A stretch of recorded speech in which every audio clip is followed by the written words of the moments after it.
Good morning, everyone. Welcome to the Action News 5 Digital Desk on this Wednesday morning. It's April 1st, taking a live look outside from our High 5 camera. Look at that beautiful shot downtown. 71 degrees at 9:01 as you get going on this Wednesday. And another look here, and it is expected to be a warm day today with highs in the 80s. Once again, some humidity out there. We'll be talking about the forecast throughout the morning here on Action News 5's Digital Desk with meteorologist Patrick Ellis.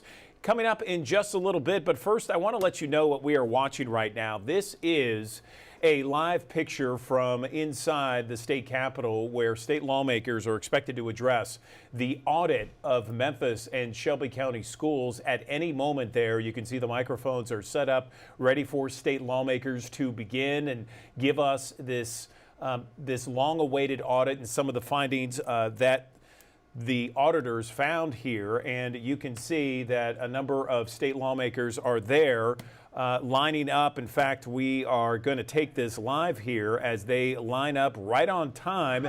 You can see a number of different people lined up there. You can see on the right-hand side, that's Jason Mumpower. He is the state auditor for Tennessee.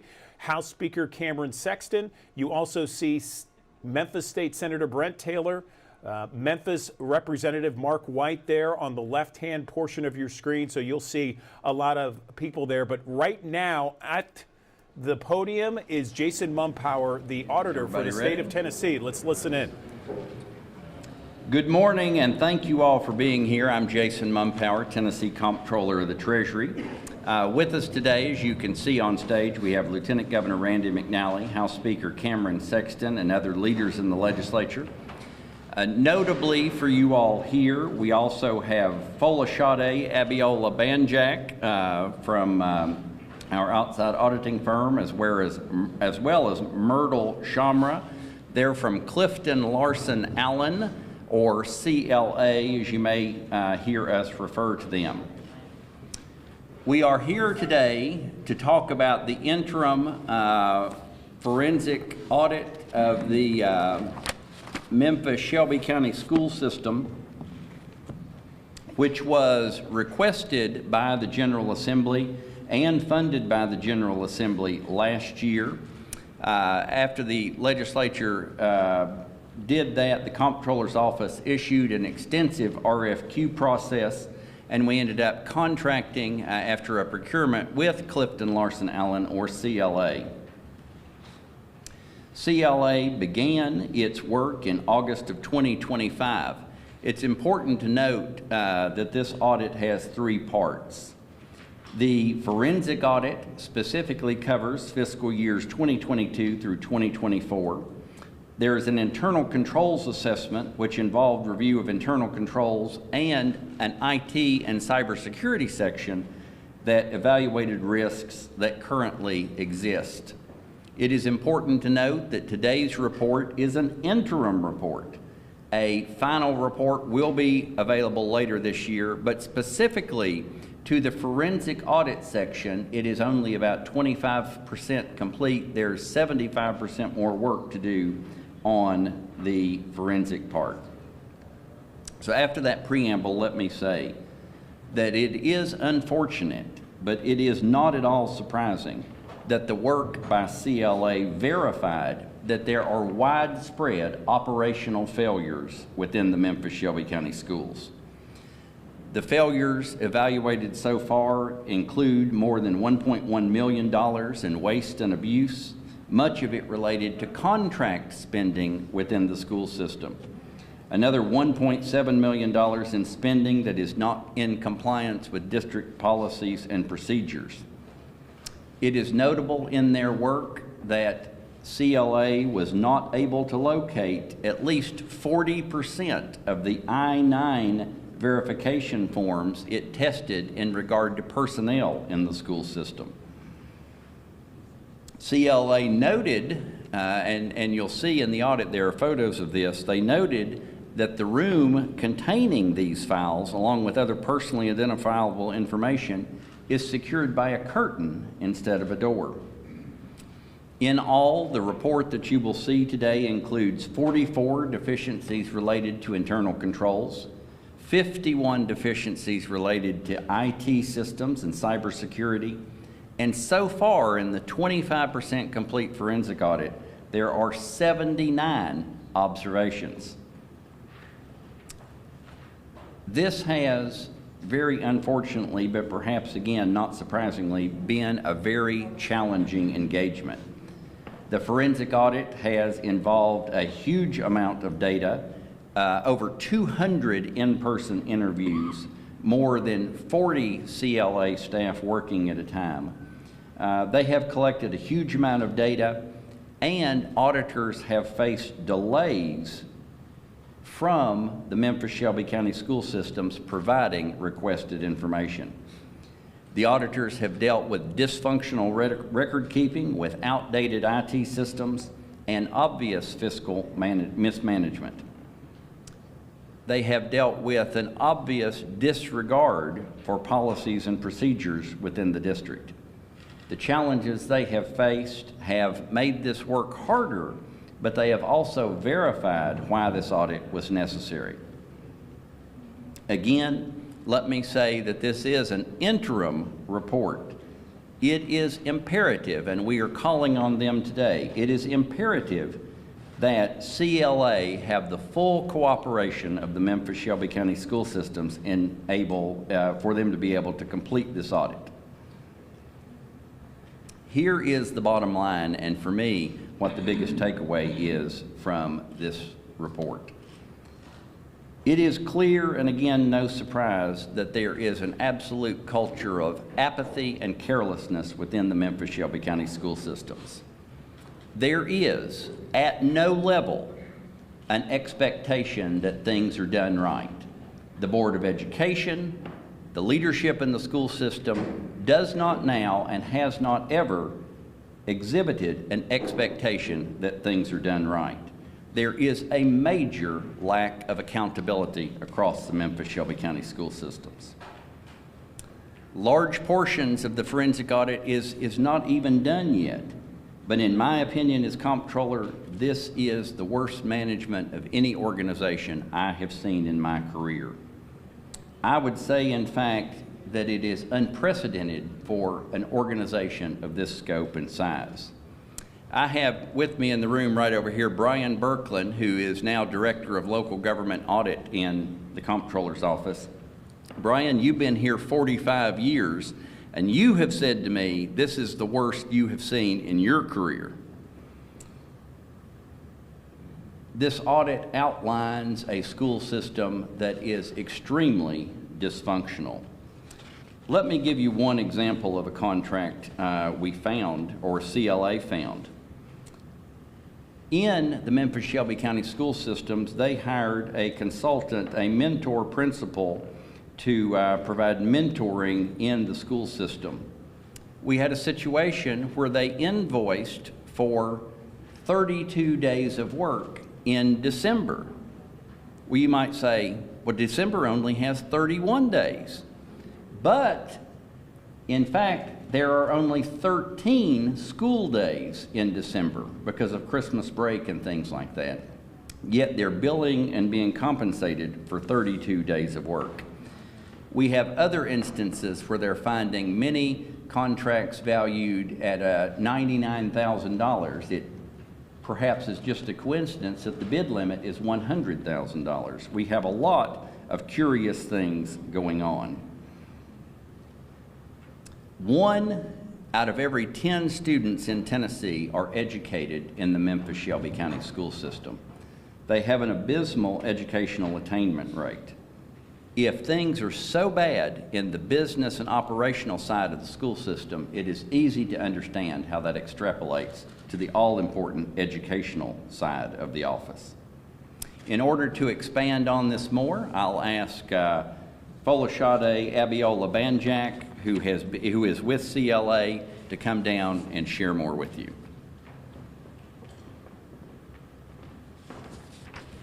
Good morning. My name is Fola Abiola Banjak, and I lead the Forensics, Litigation, and Investigations practice here at CLA. I'm joined with my colleague, Myrtle Sharma, who is the Managing Principal of the Tennessee office. Today, Clifton Larson Allen, CLA, submitted an interim report prepared at the request of the Tennessee Comptroller of the Treasurer. We reviewed the financial practices, governance, and operations of Memphis Shelby County Schools. The interim report reflects work conducted pursuant to the engagement authorized by the Comptroller and outlined in the engagement letter dated July 28, 2025. I subsequently expanded.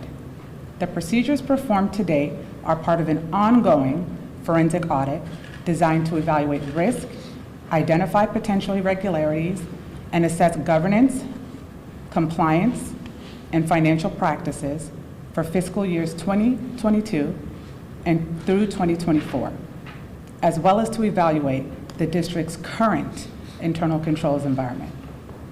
As part of this work, CLA has completed the internal controls assessment and the IT cybersecurity risk assessment. These two assessments identified multiple control weaknesses and deficiencies.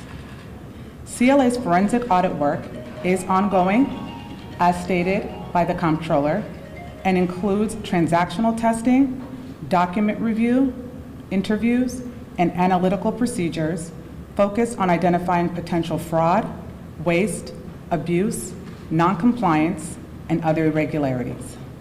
The preliminary results from this report have identified potentially more than $1.1 million in waste or abuse attributable to weaknesses in management, oversight, and internal controls. In addition, CLA identified more than $1.7 million in transactions processed that are potentially in violation of district policies and procedures. These represent internal control and documentation deficiencies. It's important to note that our findings, our interim findings, have also observed that with the high level of leadership and staff turnover, coupled with the lack of documented policies and procedures and the erosion of institutional knowledge, they've resulted in a systemic challenge with record keeping and documentation, a challenge that we've faced throughout this engagement. Additionally, CLA conducted a preliminary investigation related to the Whitehaven STEM building matter. That work identified the absence of a formal agreement with the district related to approximately $885,000 of remaining funds in the Whitehaven STEM building account held by SchoolSeed. In sum, CLA will continue its work from a forensic audit perspective. As the Comptroller stated earlier, we are only 25% done from the contracts testing, and we have approximately 75% to go. And with that 25% completed, we've identified $1.1 million in contracts that have been classified as waste or abuse. This interim report is intended to inform stakeholders of observations to date and does not represent final conclusions. The final conclusions will be provided in the coming months. In sum, we ask that all questions really are answered in the 322-page report that we've presented. That includes all three volumes, the internal controls volume, the digital assessment, as well as the interim forensic audit. Thank you.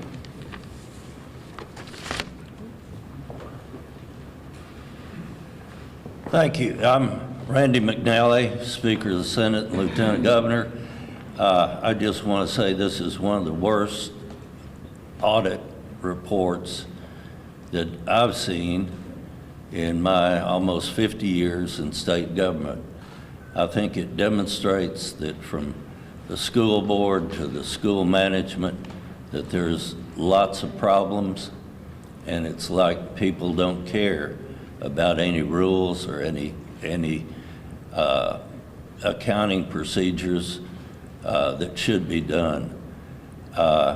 And it's just a terrible thing that we see. There's, in some instances, some of the companies are refusing to give us data or refusing to give the auditors data. And that certainly is a big red flag to me. And I think if they have nothing to hide, they'd be willing to cooperate. But thank you, and I'll turn it over to my colleague, Speaker of the House, Cameron Sexton. Thank you, Lieutenant Governor. And look, I think it's important to note, just to emphasize that only 25% of the forensic audit is complete. There's still 75% to go, but there's enough there to be highly concerned with what's been going on, especially when you're looking at the contracts.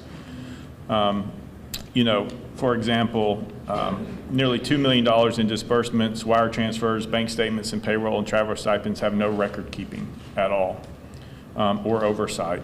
It's also 6% of the contracted vendors did not have a street address, only PO boxes. That's important to evaluate. And multiple contracts had no oversight, no record of purchase orders, unsupported changes for meals and travel expenses, billing for unrealistic workdays, double payments for vacation.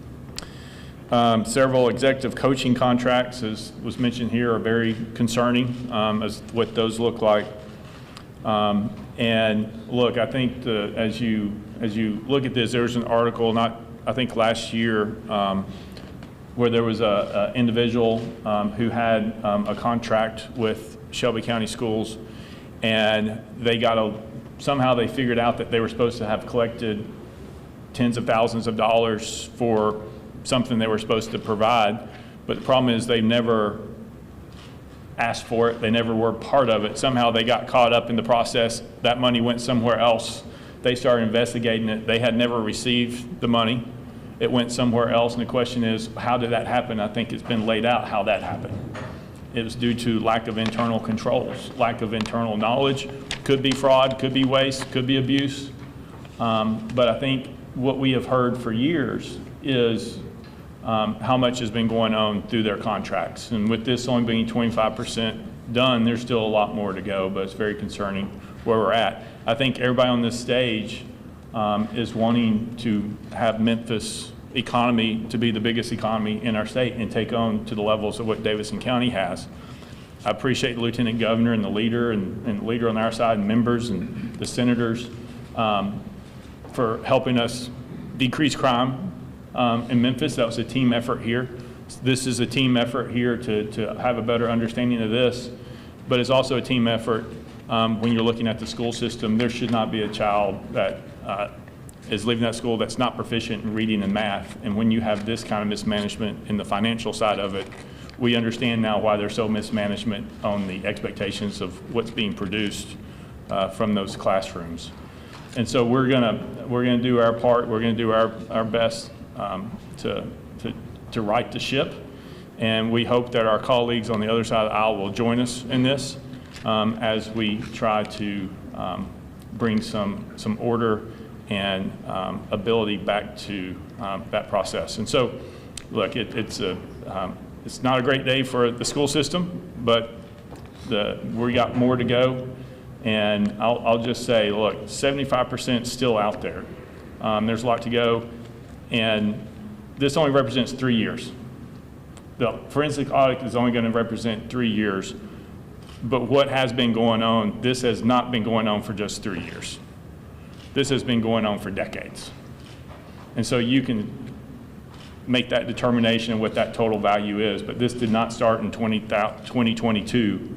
This started a long time ago. We're not blaming one individual, but it's a systematic failure in the process. And that's kind of where we're at. And then I'll turn it over to Chairman Mark White.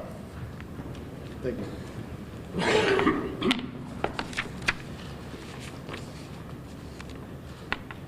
Thank you, Speaker Sexton, very much. My name is Mark White, and I chair the House Education Committee.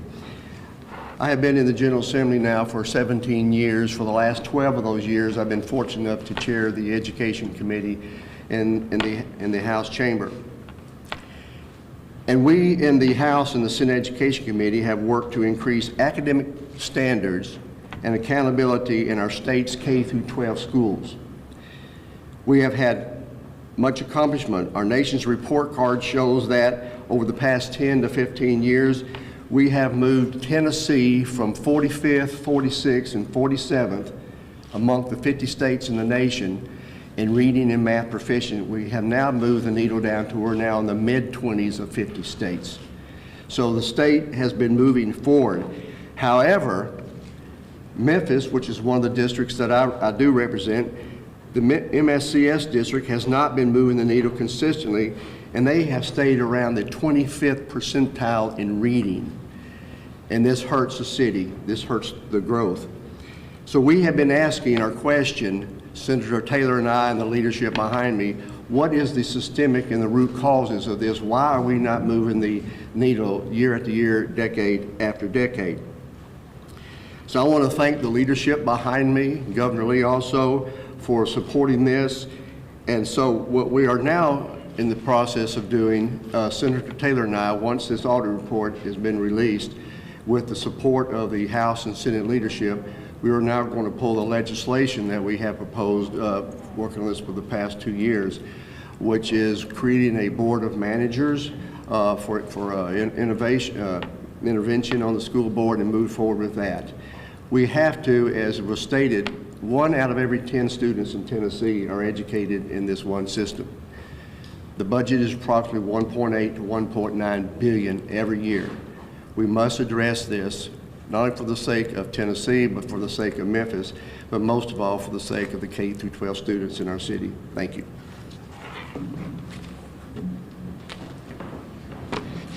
Good morning. My name is Brent Taylor. I'm state senator, and I just realized when Governor McNally was up here, he's been in the legislature almost 50 years, but it took me to show up to finally for him to holler calf rope and decide to retire. So I hope that was not anything I did. I think what this audit shows is that the Memphis-Shelby County school system is about as organized as a $5 bin at the Walmart. And I would just like to highlight one of the things that captured my attention and why I got behind this effort to do this forensic audit, and then also to help pursue the legislation that will hopefully follow this. And by the way, the thing that got my attention was actually it straddles the audit period. As you heard from CLA, the audit period runs from 2022 to 2024. However, in 2018, the Memphis-Shelby County School Board, they bought the Bayer campus, which is on Jackson Avenue down in Memphis, and they paid $6 million for this building. They spent $33 million renovating it. And then in 2025, according to a newspaper article, they sold that building for $5 million. After buying it for $6 million, spending $33 million on it, and then selling it for $1 million less than they bought it for. Interestingly enough, they sold it to an organization called New Day Tennessee, and the president of New Day Tennessee is a former school board member. And it was sold as to New Day, and they were the only bidder on the property. It's these types of examples of why this audit was necessary. And the other thing that caught my attention from the audit was that the school system has a computer program that they manage a lot of contract payments and the monitoring and management of these contracts. And as staff members for MSCS came and went from the district, they never removed them from access to those computers. And much like the example you heard Speaker Sexton mention, one of the ways that that could have happened is that people that weren't even in the district any longer still had access to the computer program, where they could have created a fake company, they could have put in a contract, they could have sent in invoices and then paid those invoices all from outside the district. And it'll be interesting to see if that actually happened. You know, I believe, I had dinner last night with Congressman Tim Burchett, who used to be in the state Senate. And I was talking to him about this, and I think it would be interesting if we shared the audit results when they're done with Congressman Burchett, who is chairman of the DOGE committee in Washington, just to see how many federal dollars come under the heading of waste, fraud, and abuse. And so I hope we will do that. Crime and education have been the two things that have held Memphis back. And I want to thank the people that are on this stage and others who have focused on Memphis to make Memphis matter. And the two things that have been holding us back are crime and education. And with Speaker Sexton's leadership and Lieutenant Governor McNally's leadership, President Trump sent the Memphis Safe Task Force to Memphis, literally have cut crime in half. The president was in Memphis just last week where he talked about how safe Memphis is. The other thing that's been holding us back has been education. This is the first step in solving our education issue in Memphis. And if we can solve crime and we can solve education in our community, there is no reason that Memphis can't be the next Southern IT city. We can become a first name city like Dallas, Atlanta, Charlotte, Nashville. It needs to be Memphis next. This is the first step toward that.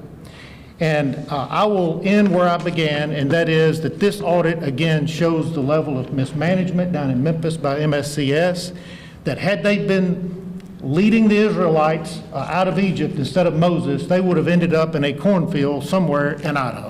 Thank you. All right, we're gonna have time for brief questions, but only about 5 minutes. I want to start with some of the Memphis folks first. Simone, we can start with you. Yeah, Imani Williams with Action News 5. So does this audit clear the way for a state oversight committee over that school board here in Memphis? Yes, this was the first step. Representative White and I said last year when we passed our respective bills out of the House and Senate, they didn't match. We thought at that time, rather than force those two bills together, that we would wait until the audit results came in, and that's where we are today. So the next step will be to move that legislation. It'll wind up in conference committee where we will hammer out the differences between the House version and the Senate version. But I want to make one important thing, and those of you in the media have couched this as a state takeover of the school system. Keep in mind that this is not a state takeover, and I've heard the comparisons to the Achievement School District. This is not the Achievement School District. The Achievement School District was the state taking over the worst performing schools. This is completely different. This is the state authorizing a local intervention that will be made up of a board of managers who will be Memphians. They will be appointed by Speaker Sexton and Lieutenant Governor McNally and Governor Lee. They will be Memphians, and they will be intervening to try to turn our school system around. And I think that's an important distinction. It's a state authorizing a local intervention, not a state takeover. Martin, did you have anything to add? Box 13. Hi, Kayla Solomon, Fox 13. This might be a better question for Comptroller Ron Howard. I know we're only about 25% through, the findings of this audit, but at the end, when all the results are in, what action could the Comptroller's office take if needed? Thank you for the question. Again, the audit's made up of 3 parts: an internal controls review, which is complete, an IT and cybersecurity review, which is complete, and they're 25% way through the forensic audit part. What they have already found in just the 25% that they have completed is astounding. It's abusive to the taxpayer. It shows complete disregard for students and parents and taxpayers in Shelby County. And depending on what is found, whether it is waste or abuse or potentially fraud, if anything rises to the level that's prosecutable, we'll work with the proper officials, hopefully the United States Attorney in particular, in pursuing those matters. Melissa, Repeatedly, as I just mentioned, 25% of the way through. Is it best practice for a state audit to provide results 25% through? And is it appropriate to sort of extrapolate to make legislative changes this session when there's 75% audit results? Well, I would say number one, if we had had the necessary cooperation from the Memphis-Shelby County school systems, we'd be a lot more than 25% through and perhaps would be done. Whether you're citing the level of cooperation or the antiquated IT system or the very dysfunctional record keeping, as I said, this has been a very challenging engagement for CLA, which is a nationwide, very experienced audit firm. I think it is very appropriate. You just take what we have seen so far. Let me reiterate. 44 deficiencies related to internal controls, 51 related to IT and cybersecurity, and 79 so far in 25% of the forensic audit. To me, that seems very actionable and probably overdue for action. Quick follow-up, when you say a lack of cooperation from the district, can you be a little more specific about what that looks like? Is it working to meet with auditors? Is it just record keeping issues? Can you outline a little? I think it's all of the above. I just think, especially I cited when they started their work in August, they were not met with open arms. They were met with trepidation and resistance. I think CLA was able to break through some of that. Again, conducted over 200 in-person interviews, having over 40 staff members on the ground at any given time. But I think it's all of the above, and that's why I stress, in order to be able to finish out this forensic part of the audit, it is going to be inherent on the Memphis-Shelby County School System to fully cooperate so that they can deliver an on-time product for the final report. Let me touch on that. It's an interesting question, because you surmise that 100% would lead you to a different result, which it's not going to. You're at 25%. You know what direction that's going. It is such a failure that at some point, do you need any more information to understand what needs to happen, right? How much more fraud, waste, and abuse? We know it's coming. We know it's going to increase. They haven't looked at all the contracts yet, and we have an understanding of what those look like and how abysmal they are, and record keeping and everything else without invoices and what that looks like. That doesn't even take into account the potential for nepotism and other things that's been going on to help family members and others that everybody in Shelby County has said has been going on for decades. And so it gets to a point where you're like, we've seen enough. They're going to continue because we're going to continue because we need to continue if we're going to bring criminal charges if something comes up to that level. And that's why you complete the audit. And so that's the direction that we're moving in. But you also have to remember that they're still functioning today, and they're still probably doing the same practices today that they were doing 3 years ago. They might have changed a little bit because the auditor's in there and they don't want to get caught. So there is a systematic failure. It's continuing to happen. And it needs to change quickly, and that's what I hope that we get to do. We'll get to that capability. I appreciate the Lieutenant Governor's leadership on this, and the Senate and the House members, and then Chairman White and Senator Taylor, because there's no place for this. And so if we allow this to continue to go on for another year, this practice, there's kids who are not getting what they need. The school system is not functioning well. And there's more waste, fraud, and abuse that's going to continue to happen. So 25% is enough for me to make my decision on what we need to do. I was there before you had the audits. I already knew what I was going to do when you talk to enough people in Shelby County. They can tell you exactly what's happening. And so that's where we are. Whether it's 25%, 100%, I think we need to move. Last question from the room. Thanks, Laura Casino, the Daily Memphian. Thanks for having us.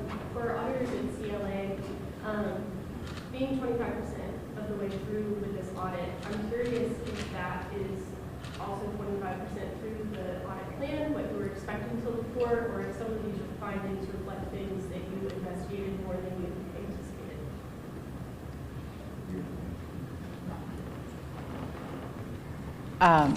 I would encourage everyone to read the report. It's 322 pages. Specifically, the forensic report is 196 pages.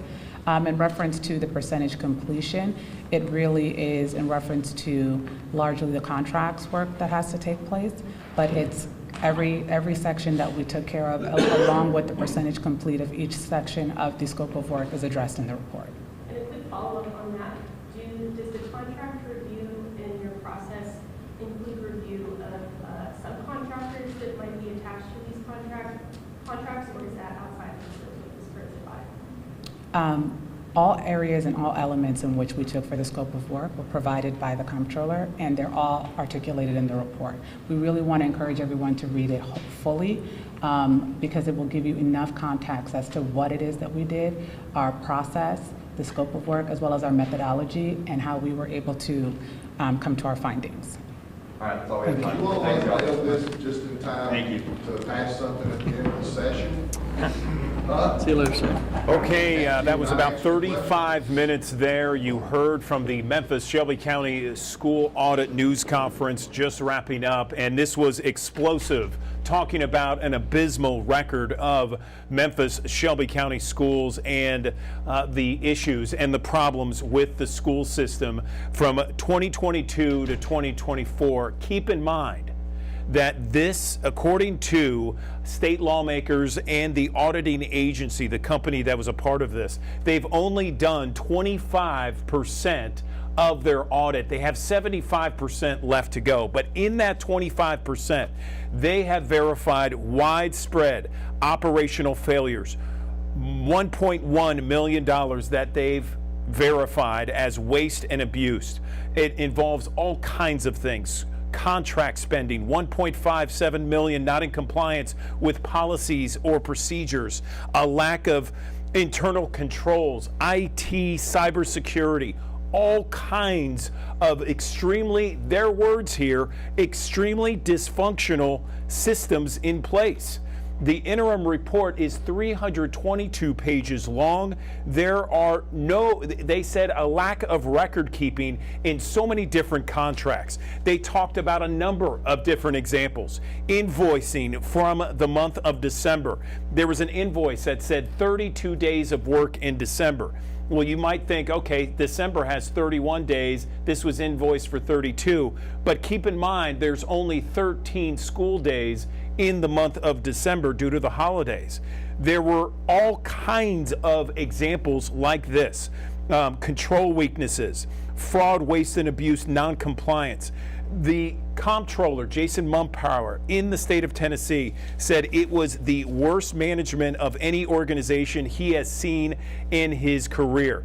He said there also is clear culture apathy and a carelessness of no expectation to right these wrongs. He says there is also a huge lack of accountability among Memphis Shelby County school members. And he said that auditors faced a number of different delays, all kinds of delays, and they are asking for the school board to come forward and talk to the auditors about the school system. He says the school system, there are all kinds of fiscal mismanagement issues. The interim report, again, not complete because there's 75% still left undone.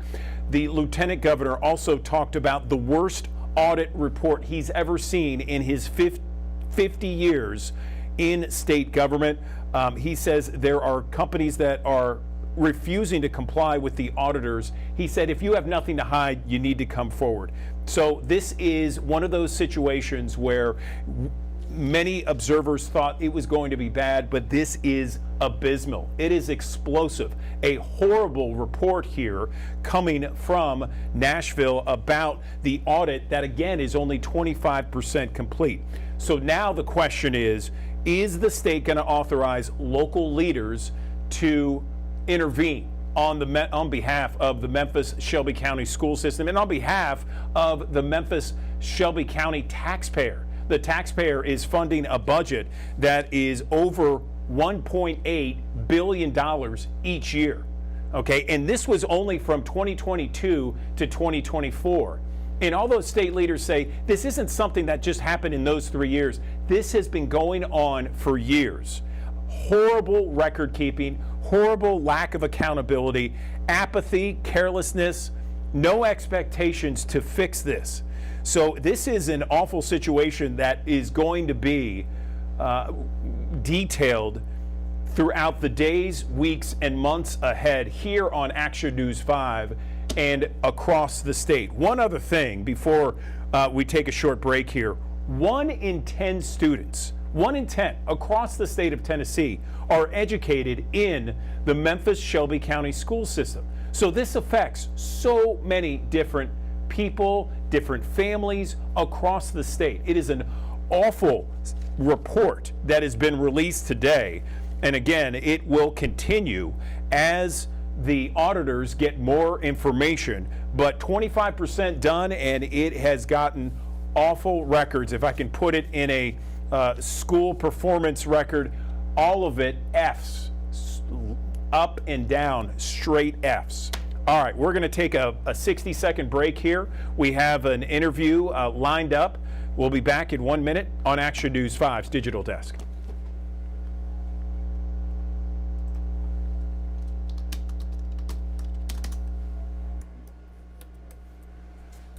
David, can you hear me? Yes, sir, I can.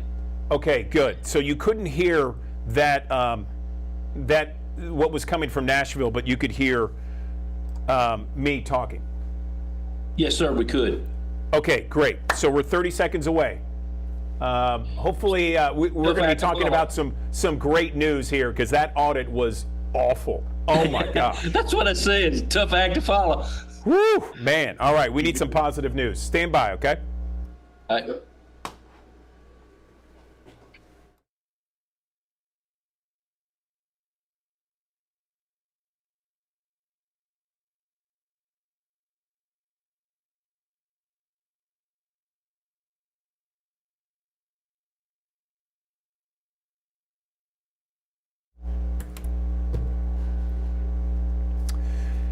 Good morning, everyone. Welcome back to the Action News 5 Digital Desk. We always love checking in with our mayors all across the Mid-South and the suburb in Shelby County, the largest suburb of Shelby County. We got the mayor on the line, David Parsons, joining us as he does each and every month here on the Action News 5 Digital Desk. David, I can't believe April is already here. I feel like we just started 2026, but it is rapidly moving. How are you? Doing fine. Blink your eyes, and here it is. Easter's here. Yeah, no question about it. So I know that like a lot of different places all across the Mid-South, we are happy it's spring. No more, winter, snow, ice, none of that. It's springtime, baby. Let's go. Amen. Well, I'd like to start by saying Happy Easter to everyone and remind everybody that we'll be closed this Good Friday. So hopefully you'll have a good time, some good Happy Easter events, and it's Easter egg time, and we've already had our Easter hunt last weekend. We had over 700 kids show up for the Easter grab. And I want to give a shout out to our Bartlett Recs and Park Department, because they did a phenomenal job. And you can see some of the pictures on the screen. We had a great turnout, Andrew. And that sounds fantastic. I was just going to say, I've been to many different Easter egg hunts and rolls over the years. That is always a great time. I mean, you can't leave that without having a smile on your face, wouldn't you say? Yeah, and bounce houses and beeping eggs for those that the hearing impaired. It was just a good time. It's just a good time. Good community event. Fantastic. Okay, so let's talk about some of the other events you got going on, David. Coming up, we got Oliver. We'll be on stage at the Bartlett Performing Arts Theater, which is on Bartlett Performing Arts Theater is at 3663 Appling Road. It's going to be Friday, Saturday, and Sunday, April 10, 11, and 12. Tickets are available at the box office, www.bpac.org. Following that, on the 11th, we have Bartlett Bayou Bash is April the 11th at Freeman Park. Freeman Park's at 2629 Bartlett Boulevard. From 11 to 7. We had it last year, and man, it was phenomenal turnout. It's going to be hosted by Raging Cajun Restaurant. We'll have a DJ spinning some tunes, and just bring the whole family out. Crawfish will be $12.75, and it comes with a pound. It comes with potatoes, corn, sausage, and all the fixings to go with that. Great time, great music, and it's sponsored by Leaders Credit Union. After the 11th, we have the Friends of Our Library book sale at the venue, which is at 5868 Stage Road, from noon to 6 on April the 16th and 17th, and from noon to 4 on April the 18th.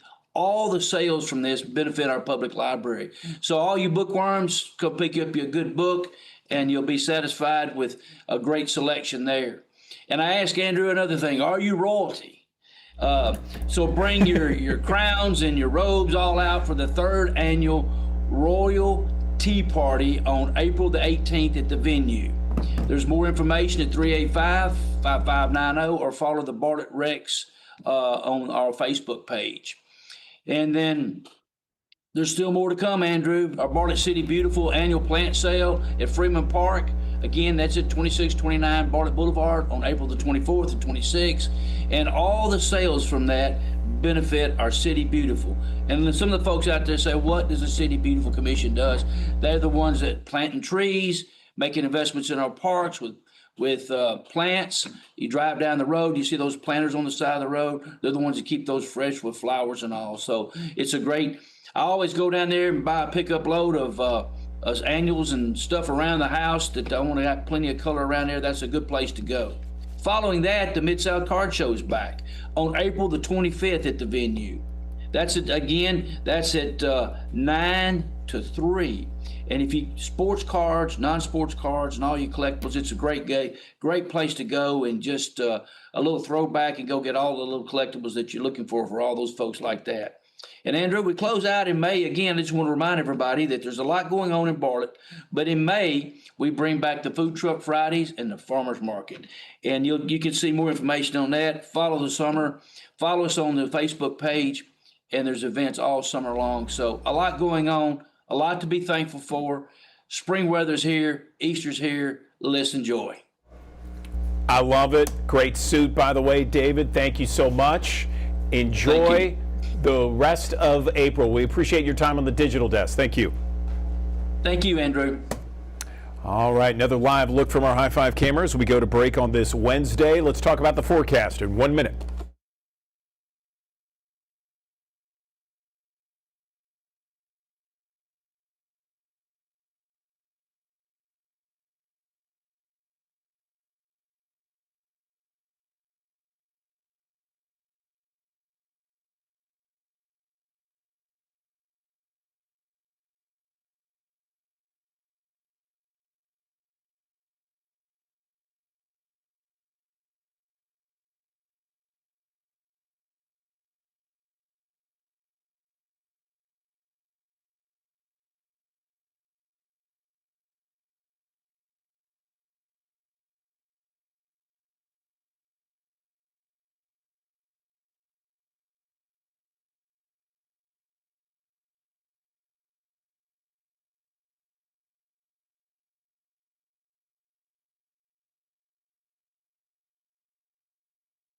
Thanks for joining us here on the Action News 5 Digital Desk. I'm First Alert meteorologist Patrick Ellis. An afternoon spotty shower, can't rule it out here completely as we go through the course of the day. The higher potential of that will tend to be along into the east of the I-55 corridor through West Tennessee and North Mississippi. Farther west, I think we'll stay mostly dry today, but you too will get some rain chances here soon enough as we head into your day tomorrow. But 85, not a bad looking way to get through your Wednesday, actually nearing your record high today. Tomorrow we'll add in a chance for a few showers and thunderstorms coming into the fold. You'll notice starting off on your Thursday, more clouds. We'll start off on a dry note, maybe a passing shower through late morning, early afternoon. More scattered activity of showers and storms as we head through the afternoon and early evening hours.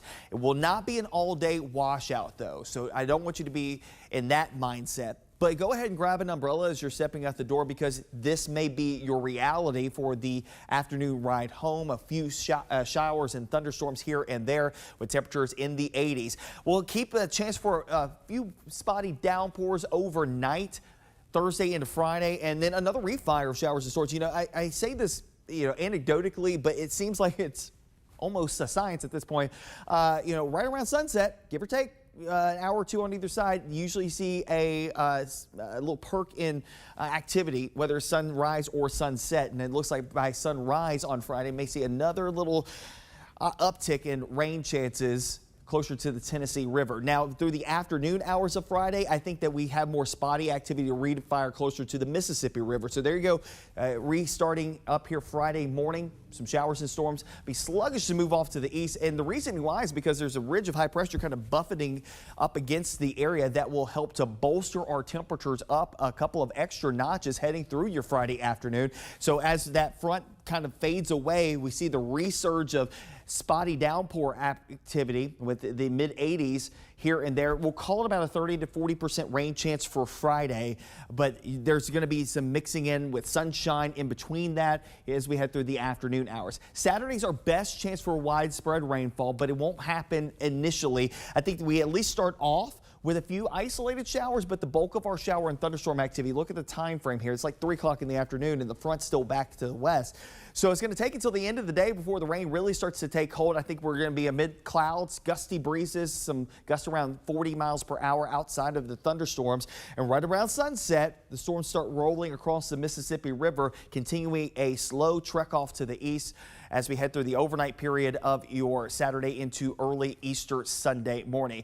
Thankfully, we will get some rainfall. Now, I will say, looking at the potential rainfall here across the Mid-South, in the next 7 days, I have seen these numbers go down each and every time we get a new run coming in. So that is a little discouraging, but I will say that this is at least something. We'll take whatever we can get at this point as we're still amid this drought. And for many sections, especially across northeastern Arkansas, we are in exceptional and severe drought here. You know, this is going to be something that will help out, but it will not completely clear the problem. The problem is probably going to persist as we go through the next couple of weeks here across the Mid-South. The good news again, as we go into your Sunday, we start clearing things out. So there may be a little bit of a shower here or there early on Easter Sunday morning. Temperatures in the upper 40s. By 9 o'clock, we'll be about 51, 56 by lunchtime. By the end of the day, low 60s with that colder north wind flowing through here. 66 coming up on Monday. Not a bad way to start off a new work week here across the Mid-South. Mostly sunny skies. A light northeasterly wind to come along with it as well. Then Tuesday of next week, 72 the high. I will let you know that it's looking drier for much of next week here. When you look at the precipitation outlook, looks like below average rainfall for our neck of the woods. And you'll notice that is the case even in our forecast. Now, we get towards the end of next week. That's when we do start to see a little bit of a change up. We start to see the pattern switching up for a little bit more rain opportunities heading into the following weekend. But in the meantime, the opportunities for rain for us here the next couple of days will be hit or miss. It won't be for everybody in every single location or every single point in time during the day. Tomorrow's rain chances more predicated towards the end of the day and even into the overnight period. Start of Friday, we'll have a chance for a few storms, a lull in the activity, more spotty activity in the afternoon hours. More widespread rain chances over the evening hours of your Saturday before clearing into Sunday and brightening up early next week.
Good morning, everyone. Welcome back to the Action News 5 Digital Desk. There has been so much anticipation of this Artemis II flight that is set to carry 4 astronauts around the moon. It marks humanity's first crew journey beyond low Earth orbit in more than a half a century. A big, big deal. And joining me on the Action News 5 Digital Desk, I have the pleasure of talking to Lakeisha Hawkins, a NASA expert, to talk more about Artemis II, its significance, what it means, why people should be excited about it, and where exactly the astronauts are headed. Lakeisha, I appreciate your time on the Digital Desk. So let's talk first about this mission, some of the thoughts about why it's happening, and why should people be so excited about it? I know a lot of people who follow this, like I do, are excited, but why should the general public be? Good morning.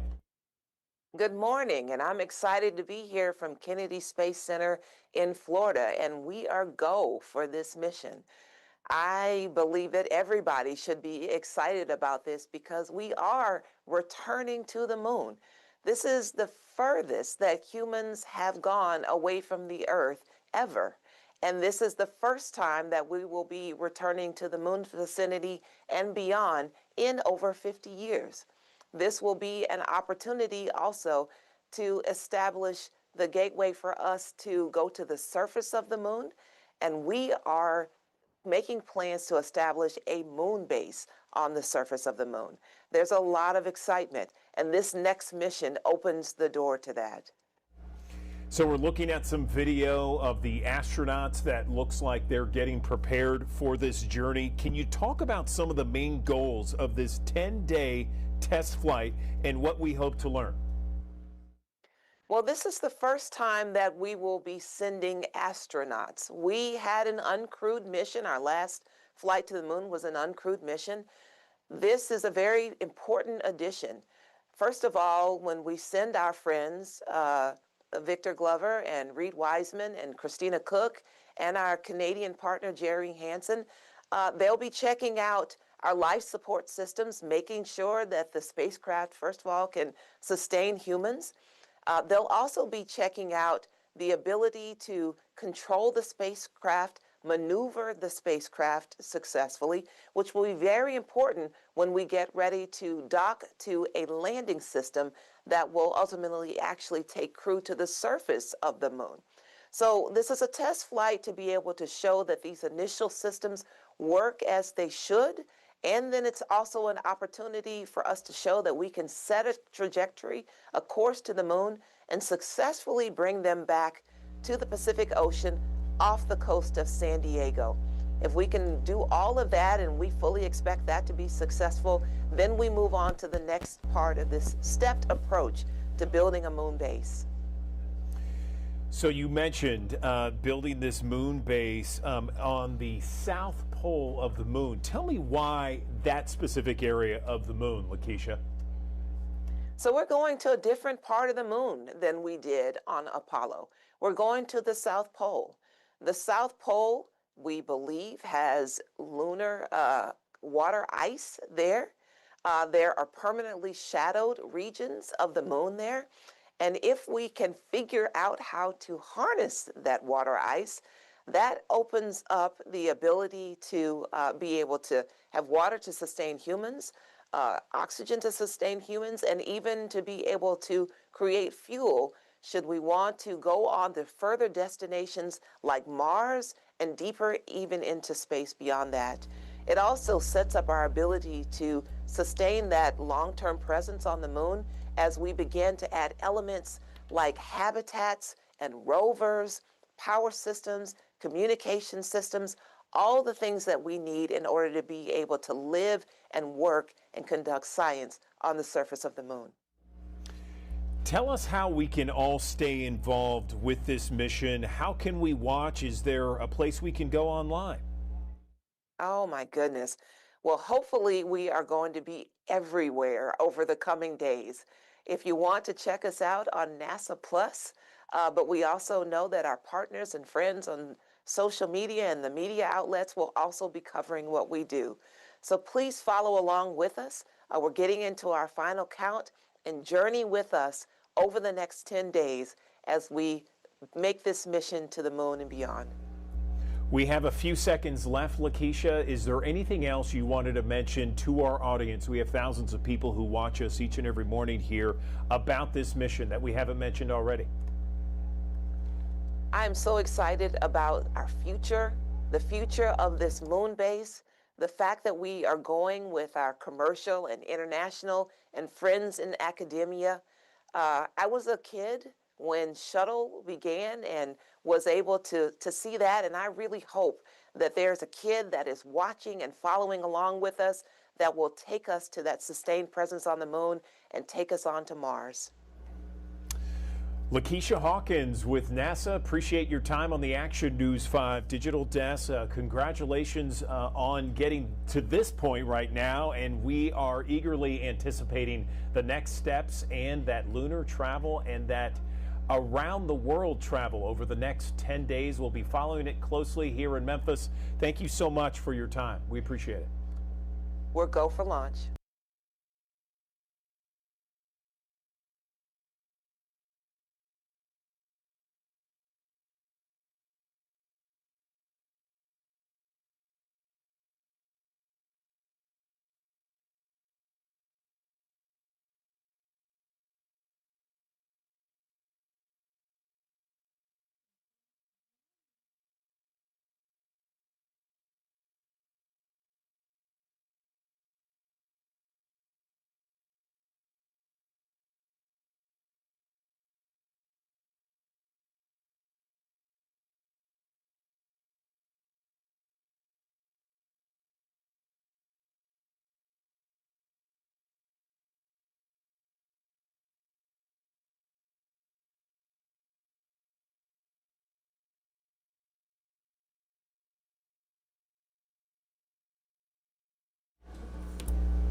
Welcome back to the Action News 5 Digital Desk. When it comes to finding different things about new restaurants, happy hours, some new bars, all kinds of events throughout the year, there is the one place I go to every single time. Perhaps you're looking for something to do this weekend. It is the I Love Memphis blog, and the person who runs it, Jalen Suchek, joining us once again on the Action News 5 Digital Desk. We were having some fun with Jalen as we were setting up for this interview, and I got you on the April Fool's hook, line, and sinker. Jalen, how are you this morning?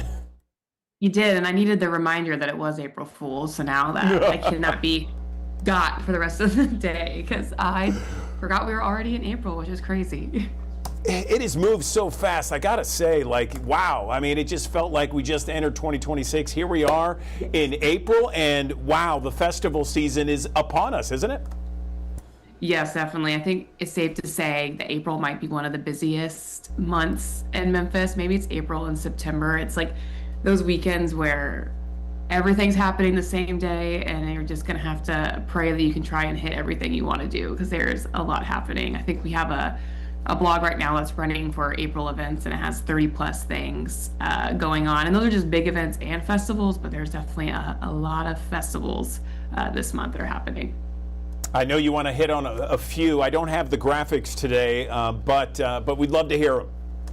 Yeah, we got a bunch. So I kind of kept it with like kind of the high level food and drink festivals, but there's so many that I even had to miss some of them. So we're going to go through as many as we can. But the first one, and these will all be in order that they're happening. So the first big one that's coming up is Taste the Rarity. That's on April 11th, and it runs from 4 to 8.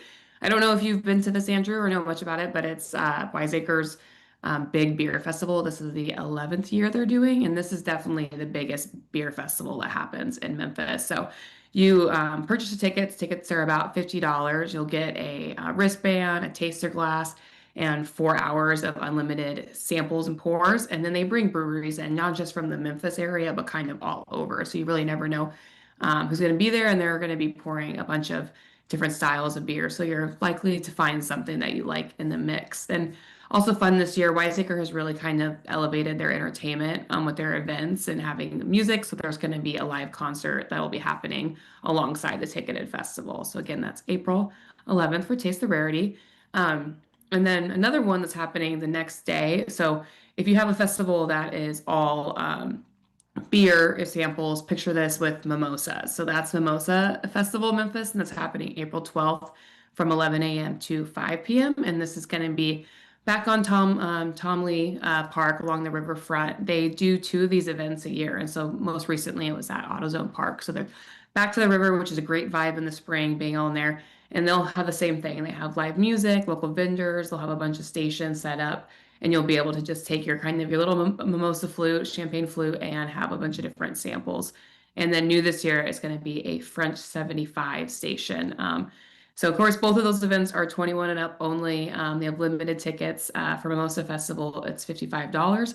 And they always do a theme, a color. So the color is red. So you're definitely encouraged to dress the part. And if you don't, you will stand out, because I've seen people show up and they do the colors accordingly. So those are 2 of the big beer and mimosa festivals.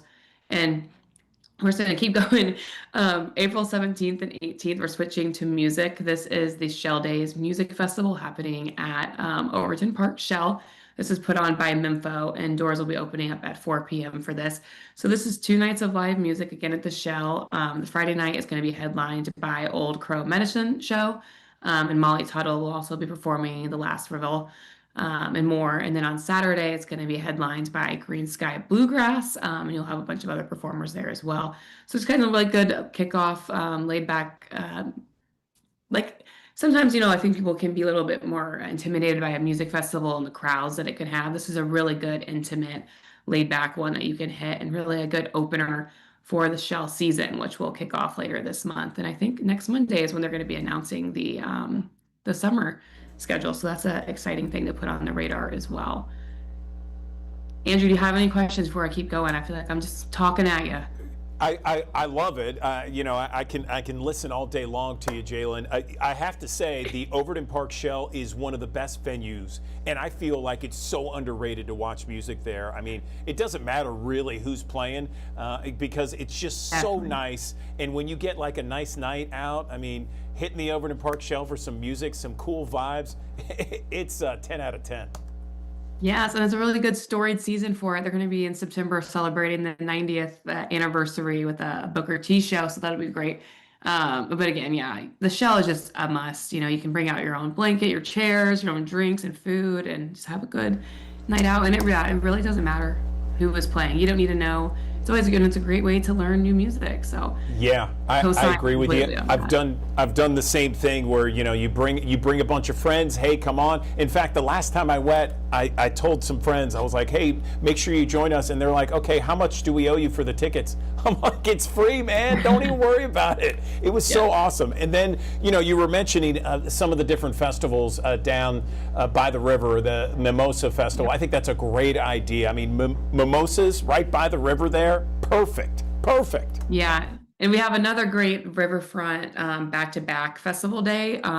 So on April 18th, it's going to be the World Championship Hot Wing Contest and Festival. That's going to be at Riverside Drive right along River Garden Park. And then the next day is also the Raging Cajun Crawfish Festival happening at the same location. But if you haven't been to the Hot Wing Contest, I highly recommend this. I like to tell people, explain it as kind of like a barbecue fest, but a little bit more inviting if you don't know people, because you can actually eat the wings that these teams are making and competing with. And it's super fun. It's the same kind of style, you know, like people are having a good time. They decorate their tents, they get all in it, and the competition is definitely very fierce. Everyone approaches their wings a little bit differently.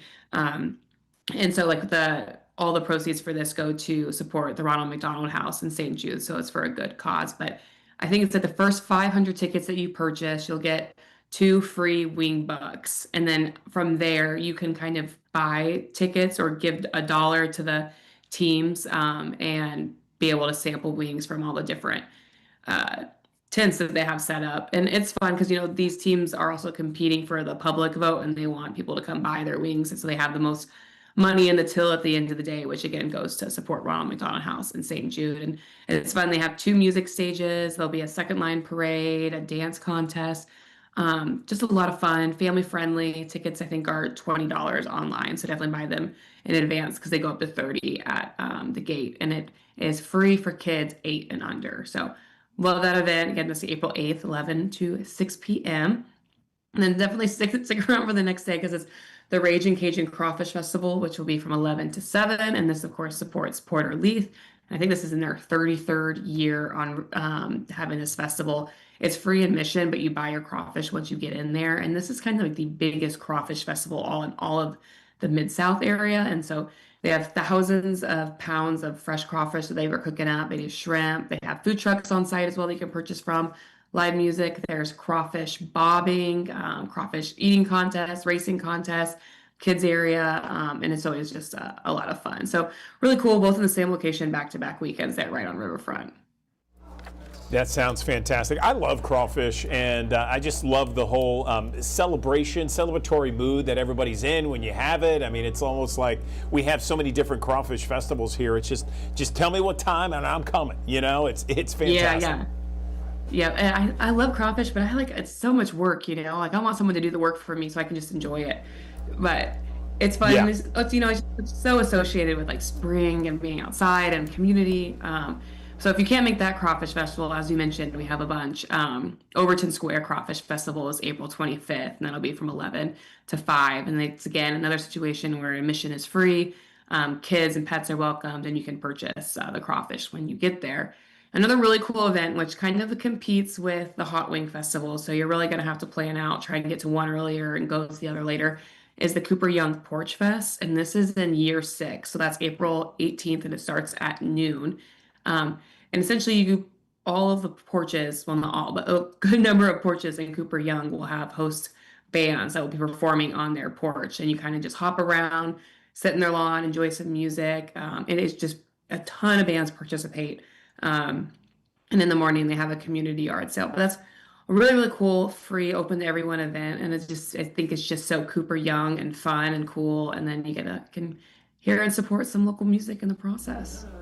Yeah, I was going to say it's totally on brand for Cooper Young. I mean, it's that sounds perfect. You know, for the neighborhood. I mean, everything just aligned perfectly. Cooper Young neighborhood, you know, a porch festival, yard sale, and music and art show. I mean, you put in a fat guy in a red suit, you got Christmas there. You know what I'm saying? Yes, yeah, that's perfect. So I'm going to be trying my best. I think my plan is to be going to Wingfest in the morning and then in the afternoon try and swing by Porch Fest because that's always a good one. But there are, again, I think we can keep going on and on and on with what's happening in April. There's a 3-day Good Vibes Comedy Festival where comedians will be coming in. Africa in April, of course, is happening. Shelby Forest has their spring festival happening. Memphis Football Spring Fest is there in April. It just goes on and on. You know, Vintage 901, there's Science of Wine. So much happening in April. And we, again, document all that in our 30 plus events happening in April guide that if you go to ilovememphisblog.com, it's right there on the center page. And of course, we also have Easter coming up this weekend and have guides for that as well. Yeah, excellent, excellent. ilovememphisblog.com. Jalen Suchek, we appreciate your time as always on the digital desk. Thank you. Thanks, Andrew. All right, another live look from our High Five camera as we go to break on this beautiful Wednesday, 73 degrees. Your forecast in 1 minute.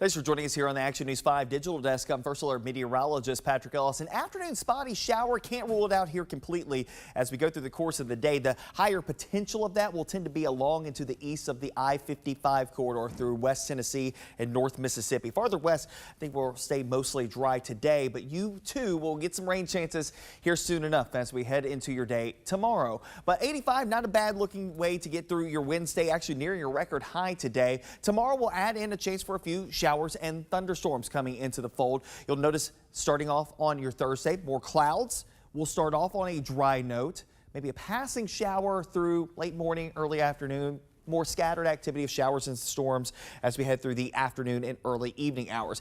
It will not be an all-day washout, though, so I don't want you to be in that mindset. But go ahead and grab an umbrella as you're stepping out the door because this may be your reality for the afternoon ride home. A few showers and thunderstorms here and there with temperatures in the 80s. We'll keep a chance for a few spotty downpours overnight. Thursday into Friday, and then another refire of showers and storms. You know, I say this, you know, anecdotally, but it seems like it's almost a science at this point. You know, right around sunset, give or take an hour or two on either side, you usually see a little perk in activity, whether sunrise or sunset. And it looks like by sunrise on Friday, may see another little uptick in rain chances closer to the Tennessee River. Now, through the afternoon hours of Friday, I think that we have more spotty activity to refire closer to the Mississippi River. So there you go, restarting up here Friday morning. Some showers and storms. Be sluggish to move off to the east. And the reason why is because there's a ridge of high pressure kind of buffeting up against the area that will help to bolster our temperatures up a couple of extra notches heading through your Friday afternoon. So as that front kind of fades away, we see the resurge of spotty downpour activity with the mid 80s here and there. We'll call it about a 30 to 40% rain chance for Friday, but there's going to be some mixing in with sunshine in between that as we head through the afternoon hours. Saturday's our best chance for widespread rainfall, but it won't happen initially. I think we at least start off with a few isolated showers, but the bulk of our shower and thunderstorm activity, look at the time frame here. It's like 3 o'clock in the afternoon and the front's still back to the west. So it's going to take until the end of the day before the rain really starts to take hold. I think we're going to be amid clouds, gusty breezes, some gusts around 40 miles per hour outside of the thunderstorms. And right around sunset, the storms start rolling across the Mississippi River, continuing a slow trek off to the east as we head through the overnight period of your Saturday into early Easter Sunday morning. Thankfully, we will get some rainfall. Now, I will say, looking at the potential rainfall here across the Mid-South, in the next 7 days, I have seen these numbers go down each and every time we get a new run coming in. So that is a little discouraging, but I will say that this is at least something. We'll take whatever we can get at this point as we're still amid this drought. And for many sections, especially across northeastern Arkansas, we are in exceptional and severe drought here. You know, this is going to be something that will help out, but it will not completely clear the problem. The problem is probably going to persist as we go through the next couple of weeks here across the Mid-South. The good news again, as we go into your Sunday, we start clearing things out. So there may be a little bit of a shower here or there early on Easter Sunday morning. Temperatures in the upper 40s. By 9 o'clock, we'll be about 51, 56 by lunchtime. By the end of the day, low 60s with that colder north wind flowing through here. 66 coming up on Monday. Not a bad way to start off a new work week here across the Mid-South. Mostly sunny skies. A light northeasterly wind to come along with it as well. Then Tuesday of next week, 72 the high. I will let you know that it's looking drier for much of next week here. When you look at the precipitation outlook, looks like below average rainfall for our neck of the woods. And you'll notice that is the case even in our forecast. Now, we get towards the end of next week. That's when we do start to see a little bit of a change up. We start to see the pattern switching up for a little bit more rain opportunities heading into the following weekend. But in the meantime, the opportunities for rain for us here the next couple of days will be hit or miss. It won't be for everybody in every single location or every single point in time during the day. Tomorrow's rain chances more predicated towards the end of the day and even into the overnight period. Start of Friday, we'll have a chance for a few storms, a lull in the activity, more spotty activity in the afternoon hours. More widespread rain chances over the evening hours of your Saturday before clearing into Sunday and brightening up early next week.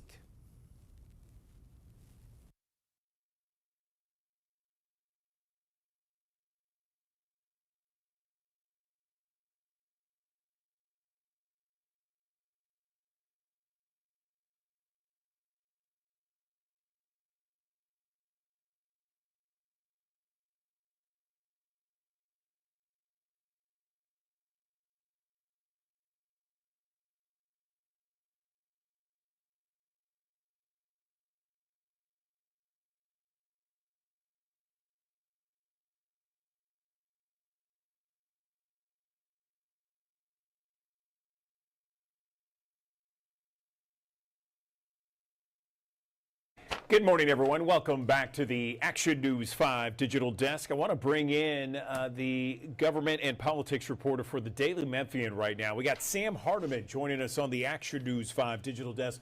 Talk about a couple of articles that he writes for the Daily Memphian. You could also see this at dailymemphian.com, one of which talks about the property taxes that could be filed for XAI in Memphis. Very curious about this one. Sam, good morning.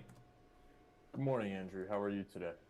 Doing well, thank you. I always enjoy reading your articles, and this is one of two we're discussing today. Yep. So one of the things, that one of the last conversations we had to deal with what might perhaps be their property tax for the upcoming year and how that would be dispersed among Memphis, because many people talk about that aspect of having them here. One of the benefits is a large property tax bill going to the local economy. What did you find out?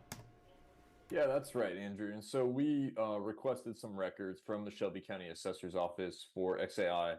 And what we found is the company has been appraised and then you get assessed. So like a home, XAI's facilities in Memphis is getting appraised at a certain value and then assessed at a certain percentage, 30 and 40% of that assessment. I'm not going to go into that and explain that entirely, but essentially XAI's total properties here the Shelby County Assessor's Office is putting about $3.5 billion value on them, an appraisal. And then they're being assessed at, 30-40% of that, and that's bringing their taxes due down to about $27 million for Shelby County government and about $26 million, depending on the tax rate, for the city of Memphis. So a combined $54 million in taxes. And that would be by assessed value. XAI is now by far much bigger than FedEx, probably a factor of 3, or no, not a factor of 3, I'm sorry, about a factor of 1.5, is now the most valuable taxpayer in Shelby County. It's going to surpass FedEx. And this isn't even including the other property that they have off of Tulane Road, which could lead to more taxes in the future. Is that right? No, this is the property. This year's tax revenue from XAI encompasses both the Colossus supercomputer, which is at 3231 Paul R. Lowry Road in Southwest Memphis, the one that's been talked about the most, and then the new one, Colossus 2. They also call it Macro Hard. They've painted but painted that on the rooftop. Is at 5420 is now included in the tax rolls and is by far, according to the appraisal, the more valuable property at this point. And it is making up 2/3 of the value of what XAI is in the community. Okay, and I know that there was a lot of talk about at least having a portion of that going to the neighborhood within 5 miles. 5 miles, right? Yes, it's within 5 miles. The city of Memphis and the Memphis City Council passed a community benefits ordinance that it mandates that a quarter of that money be used for communities within 5 miles of those data centers, which is, given how far apart they are, and you draw a 5-mile circle, is actually pretty big. And so that part of that includes an advisory committee. And that advisory committee met for the very first time last week, and I was at the meeting. They elected some board chairs and vice chairs, and that was about it. And so we'll see how this flows into those communities. I think that's still very much wait and see. Okay. All right. Appreciate that. Another article, Sam, that you wrote about was about the former officers involved in the Tyre Nichols case, the death of Tyre Nichols back in January of 2023. They could be excused from the civil lawsuit. Tell me more. Yeah, absolutely. So the civil lawsuit, and it hasn't gotten a ton of fanfare. Lucas Fenton at the Commercial Appeals written a bunch about it, and I've written a good amount about it at the Daily Memphian. But it's really been kind of going quietly in the background for almost 3 years now. It was filed in April of 2023, which was obviously 3 months or 4 months after Tyre Nichols was beaten and killed, and is still going. And it's, obviously now spring of 2026. And it's heading actually towards a trial date on November 9th of this year. And so because discovery has lagged so much in both sides, really the city of Memphis and attorneys representing Rovon Wells, Tyre Nichols' mother, and his estate, they've been tangling over discovery for really months. They've had maybe a half dozen disputes regarding discovery that have been substantial, that have required either a magistrate judge or a district judge to weigh in on those disputes. And so it's become really lengthy and protracted. And because of that sort of lengthy, protracted discovery, the plaintiffs are simply running out of time in order to keep that trial date, they feel, anyway. And the 5 former officers have been completely stayed in the case because they have a right against self-incrimination, and anything they might offer in terms of testimony or a deposition could be used against them because they're still facing federal charges, because 3 of those officers are facing federal charges because they're being retried after, a different trial earlier last year. And so this is, what happened on Friday night was the plaintiff said, essentially, we are going to voluntarily dismiss these folks from the lawsuit because we need to keep the trial date. And our main thrust of our lawsuit is whether the city of Memphis had a pattern or practice of allowing officers, to do things like this. Because the real gist of their civil rights case is that the city of Memphis's conditions and work conditions and how they treated the police department and allowed the police department to do what it did is why these 5 men stopped and beat Tyre Nichols on January 7th, 2023. And that's what they say. That's what they argue. The city obviously argues, no, that's not the case. These 5 men were acted rogue. That's why we fired them, etc. And so that is why the plaintiffs are essentially saying they say in the filing, we do believe that these men are responsible for Tyre Nichols' death, but we're really focusing on this case against the city. And it's a very interesting thing. When could a decision be handed down to either excuse them or not?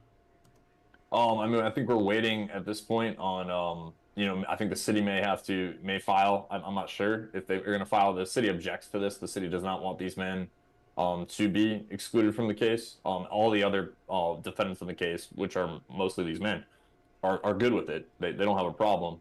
And so if the city has a filing, or maybe, Judge Littman will rule relatively quickly.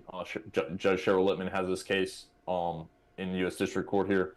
I don't know, but I think we're waiting on a filing, of some sort, and then definitely the judge has to sign off. He is the government and politics reporter for the Daily Memphian. You can read his articles at dailymemphian.com. Sam Hardiman joining us on the Action News 5 digital desk. Appreciate the time as always, Sam. Thank you. Thanks, Andrew. Appreciate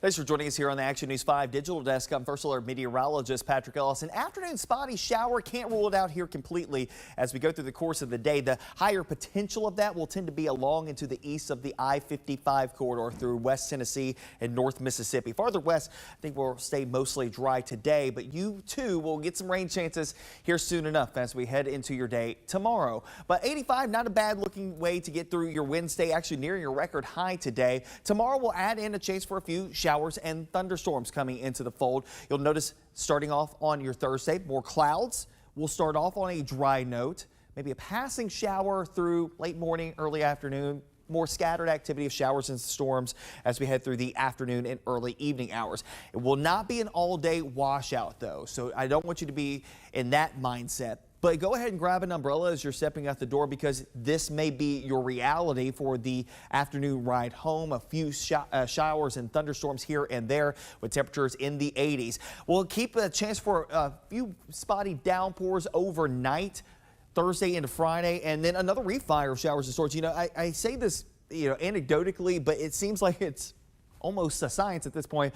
Right around sunset, give or take, an hour or two on either side, you usually see a little perk in activity, whether sunrise or sunset. And it looks like by sunrise on Friday, may see another little uptick in rain chances closer to the Tennessee River. Now, through the afternoon hours of Friday, I think that we have more spotty activity to refire closer to the Mississippi River. So there you go, restarting up here Friday morning. Some showers and storms. Be sluggish to move off to the east. And the reason why is because there's a ridge of high pressure kind of buffeting up against the area that will help to bolster our temperatures up a couple of extra notches heading through your Friday afternoon. So as that front kind of fades away, we see the resurge of spotty downpour activity with the mid 80s here and there. We'll call it about a 30 to 40% rain chance for Friday, but there's going to be some mixing in with sunshine in between that as we head through the afternoon hours. Saturday's our best chance for widespread rainfall, but it won't happen initially.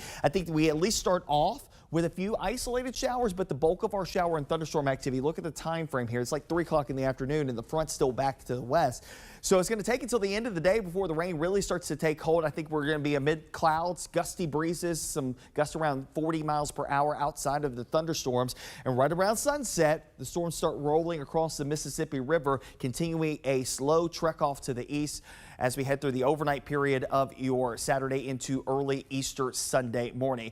Thankfully, we will get some rainfall. Now, I will say, looking at the potential rainfall here across the Mid-South, in the next 7 days, I have seen these numbers go down each and every time we get a new run coming in. So that is a little discouraging, but I will say that this is at least something. We'll take whatever we can get at this point as we're still amid this drought. And for many sections, especially across northeastern Arkansas, we are in exceptional and severe drought here. You know, this is going to be something that will help out, but it will not completely clear the problem. The problem is probably going to persist as we go through the next couple of weeks here across the Mid-South. The good news again, as we go into your Sunday, we start clearing things out. So there may be a little bit of a shower here or there early on Easter Sunday morning.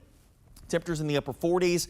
By 9 o'clock, we'll be about 51, 56 by lunchtime. By the end of the day, low 60s with that colder north wind flowing through here. 66 coming up on Monday. Not a bad way to start off a new work week here across the Mid-South. Mostly sunny skies. A light northeasterly wind to come along with it as well. Then Tuesday of next week, 72 the high. I will let you know that it's looking drier for much of next week here. When you look at the precipitation outlook, looks like below average rainfall for our neck of the woods. And you'll notice that is the case even in our forecast. Now we get towards the end of next week, that's when we do start to see a little bit of a change up. We start to see the pattern switching up for a little bit more rain opportunities heading into the following weekend. But in the meantime, the opportunities for rain for us here the next couple of days will be hit or miss.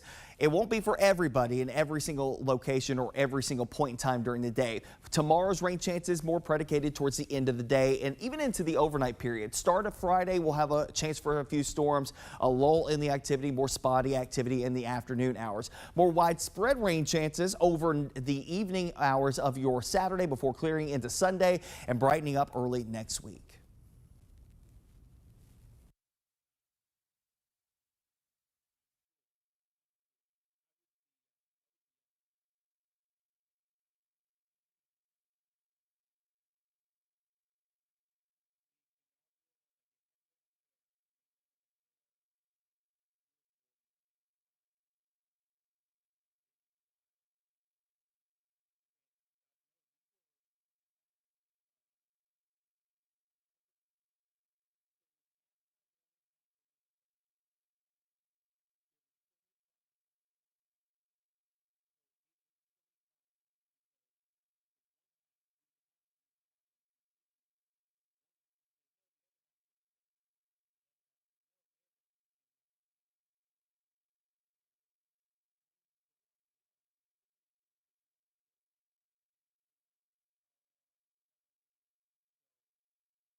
Good morning. Welcome back to the Action News 5 Digital Desk. I want to show you these pictures. This is from Memphis Botanic Gardens spring plant sale, and it is back once again, and it is open to the public, and it is always a great time, kind of signifying that we are back once again in the spring season. I got Wyatt Peterson joining me on the Action News 5 Digital Desk. He's the greenhouse manager at Memphis Botanic Garden, a very important job there at Memphis Botanic Garden. How's it going over there, Wyatt? Good morning.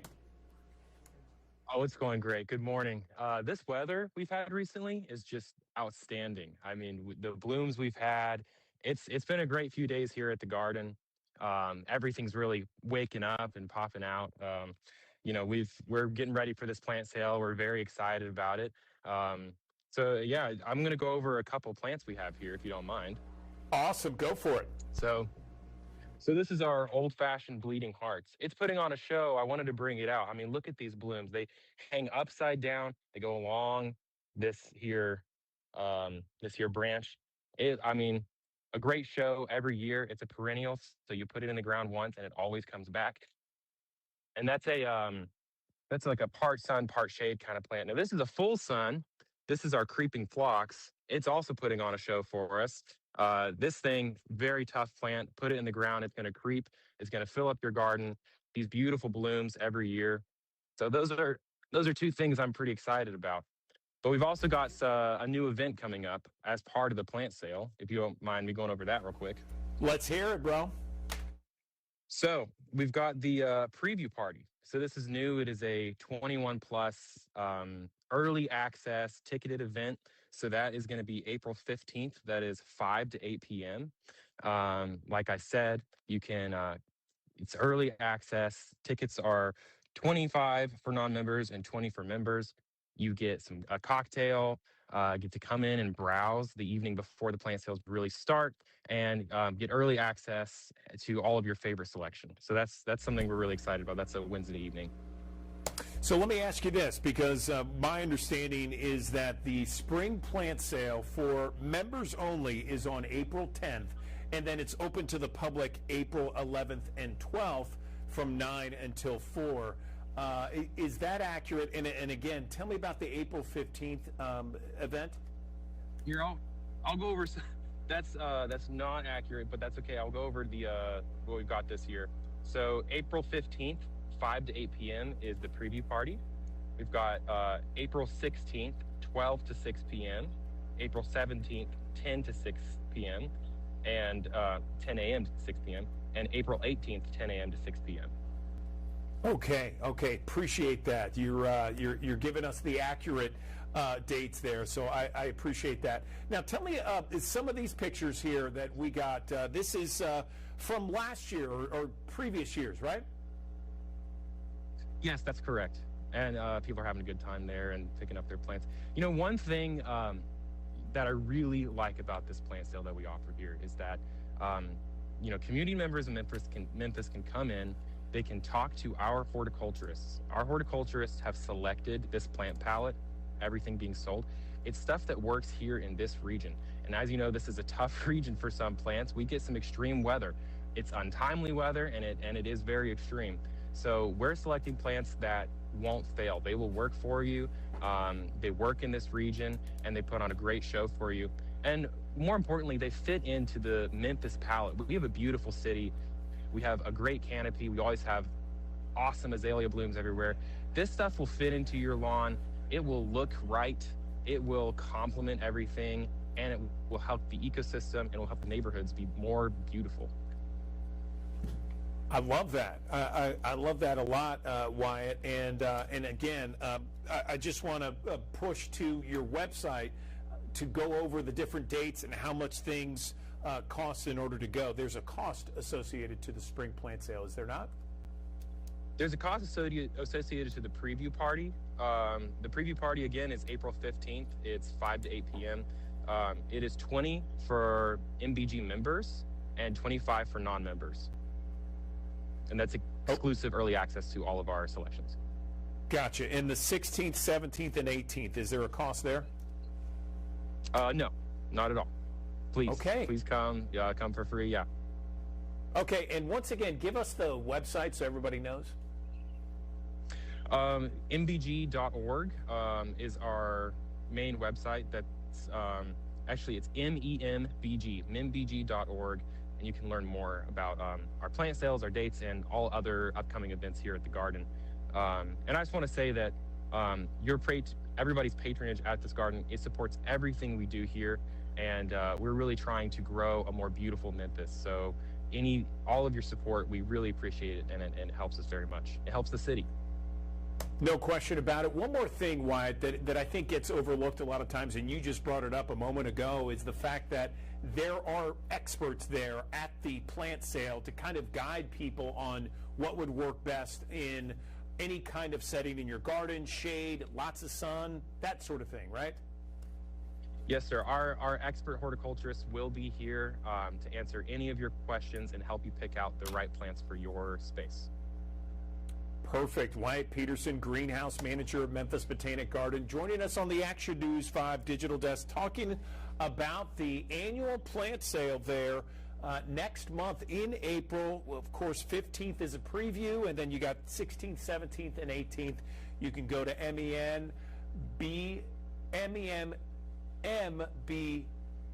What is it again? MBG, right? MEMBG, yeah, MEMBG, like Memphis. MEMBG.org. It's kind of a mouthful. I know. Yeah. It's a tough one. Yeah, it's a mouthful. Listen, Wyatt, thanks so much. We appreciate your time on the Digital Thank Desk. you. Thank you.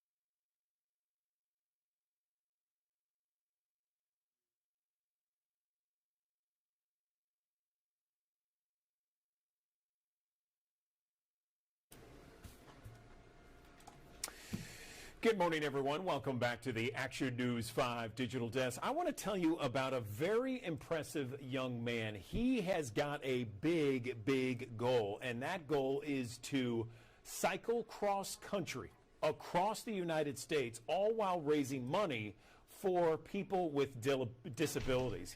In fact, he's got a campaign going on right now. These are some pictures of this kind of campaign. It's called Journey of Hope, and he is a sophomore at the University of Mississippi. I'm happy to be joined on the Action News 5 Digital Desk by Nathan One. He is someone that is going to cycle cross country later this year, and he is right now trying to raise enough money to not only support his cycling, but raise money for disabilities, people with disabilities. So, Nathan, it's nice to meet you. First off, tell me about this this journey that you're on, this journey of hope, how you're getting started, how it's going right now, and what your goal is. Good morning. Good morning. Thank you so much, Andrew, for having me. So the Journey of Hope is our biggest philanthropy for my fraternity, Pi Kappa Phi at Ole Miss. The Journey of Hope is our philanthropy event that hosts every summer, which 50 to 60 Pi Caps around the world who sign up cycle across from all the way from San Francisco, California, and end at Washington, D.C. for people with disabilities. And we do this to raise awareness. And our philanthropy, this is hosted by the Ability Experience. That is our philanthropy. And our goal is to uplift the disability community through summer camp renovations, inclusive athletic events, and community outreach programs, and making meaningful relationships on the way. And my training has been going good. At first, when I started in October, I was really struggling just by cycling with 1 mile. But then as time went by, with the Strava program that these coaches from the Journey of Hope gave me, I've been improving every day. And so I'm really grateful that to be part of this incredible mission for this as well. Okay, so so Nathan, tell me about this journey that you're going to take. You're going to start. Are you starting on the West Coast, San Francisco, California area, then going to DC? Tell me about it. Yeah, so it's a 65-day process. It starts around June 5th and it ends in, I believe, August 17th. And we start from San Francisco, and we will be going from state to state. So San Francisco, Nevada, Utah, Colorado, Nebraska, Iowa, straight to Chicago, and then down to Washington, D.C. So it's going to be across the world, across the country in a very, very long trip. But I signed up for this, and I'm very grateful to be part of this journey as well. Yeah, I can see that. And so these are pictures of previous cross-country treks. Is that right? And then there are some of there. I can see the nation's capital behind one of those fraternity members who've made the trek. There they are starting out there in San Francisco. And so the money raised, where does it go exactly?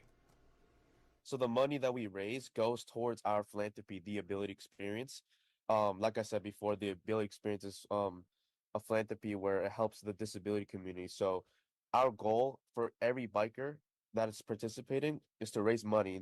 And the strategy I've been doing to raise money is I've been going to many organizations, in the news like as well. I've also had the privilege of going to WTBA News as well and sharing this, and going to sorority houses, going to their chapter meetings and asking for donations and promoting this event as well. So this has been a great opportunity to showcase my philanthropy strategies as well.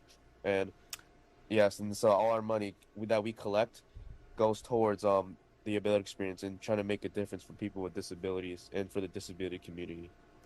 Okay, and you are trying to raise $30,000 before June, is that right? Yes, $30,000.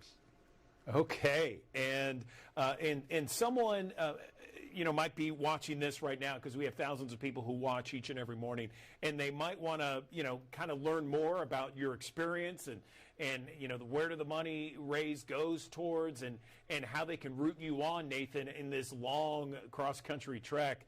Where can they go to just kind of see your journey? Absolutely. Thank you so much for asking that. I've been actually posting on my social media, on my reels, about each of my journeys of which organizations I've had the privilege to talk to, especially with you guys as well. And so I've been just following my social media page. I'll keep everyone updated with my Journey of Hope campaign as well. And on my Instagram, I've been uploading, and on my fundraiser page as well, that I will be sent on the link soon. You can click on that, just read about why I'm doing this, and if people want to donate, that'll be amazing as well. Any dollars a privilege. Any dollars, I'm grateful, because it helps not just my fundraiser page, but also to the disability community as well. Tell me what kind of training you have to undergo in order to really be able to experience. I mean, this is a 2-month process. You're going from June to August. You're going to be cycling how many miles? Thousands? Several thousand? What is it? 3 to 4,000 miles, I believe, is around that. It's a lot. It's a lot. And I've signed up, and that's what I signed up for, and I'm prepared for it and very grateful to be part of it. Okay, great. Anything else before we let you go, Nathan? I can tell that you're very goal-oriented and you're ready to rock and roll this come June. Anything else you want to let our audience know before we let you go? Just thank you so much for having me. And every dollar fuels possibility. Every dollar makes a difference for our philanthropy and for the disability community as well. And so, for anyone watching this and that wants to donate, please absolutely feel free. Or if not, just come and read my articles, read my newspapers, just read or look into my social media, and I want to have people just be intrigued and inspired of why I'm doing this, and maybe some other Pi Kappa Phi's, whether in my chapter or others across the country, would want to sign up and do this next year. What do you want to do after you graduate, Nathan? Just curious. I'm an entrepreneurship major. Some with philanthropy would be amazing as well, and or like build a business. That would be amazing as well too. So some like philanthropy or entrepreneurship, definitely interested in. All right, Ole Miss sophomore Nathan One getting ready for his big journey cross country, raising money for people with disabilities. Nathan, a pleasure meeting you. Good luck on your trek, and good luck raising funds for a great cause. We appreciate your time on the Digital Desk. Thank you. Absolutely. Thank you so much for having me.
And he's got a new series celebrating America's rarest collectibles and iconic stories.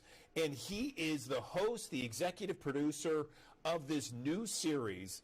He is someone that most people recognize searching for hidden treasures, American Pickers. I'm sure that you have heard this story as an ultimate treasure hunter. And joining me on the Action News 5 digital desk from as far away as Nashville, Tennessee, he is with us now talking about his new series and his adventures in Memphis. Mike, it's great to meet you. Tell me a little bit about yourself and your adventures in Memphis. Good morning. Well, oh man, I appreciate the opportunity. We are still airing American Pickers. That show has been on for 16 years now. That is actually a show that I pitched for 5 years, and I was living in my van. I bought a camera. I was traveling the country buying and selling things, and I wanted to start documenting it. And so all of that hard work has led to this interview that we're at right now. Excellent, excellent. So this is a brand new series, and I have some video that we can roll as you talk about it.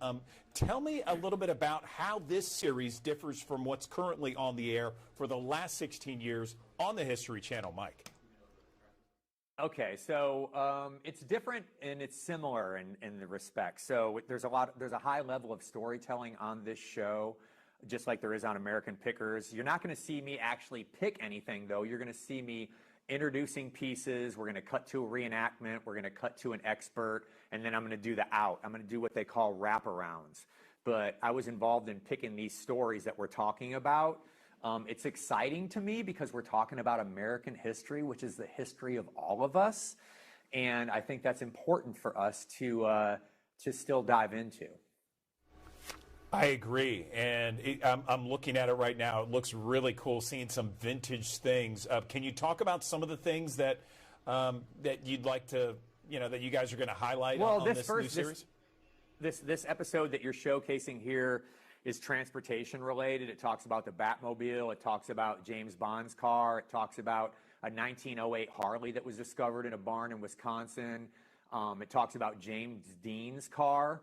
But that's just one episode. Each episode is themed. There's 8 episodes. So we're going to be talking about anything from space-related stuff to electronics to sports-related things.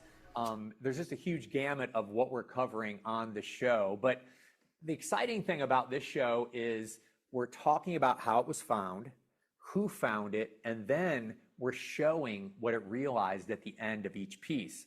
That's one of the things that a lot of people have always been curious about on American Pickers is they're like, I see you guys buy this stuff and I see what you pay for it, but we never see the end result. This show changes that. Do you go by cities? How does it work exactly? Peel the curtain back, if you will, about, do you camp out in one area and then go to all the destinations, or do you go from city to city based upon the iconic finds that you see? Well, on American Pickers, that's exactly what we would do. We would travel for 2 weeks on the road at a time. We would camp out in a city, and then we would go off in different directions from that, that hive.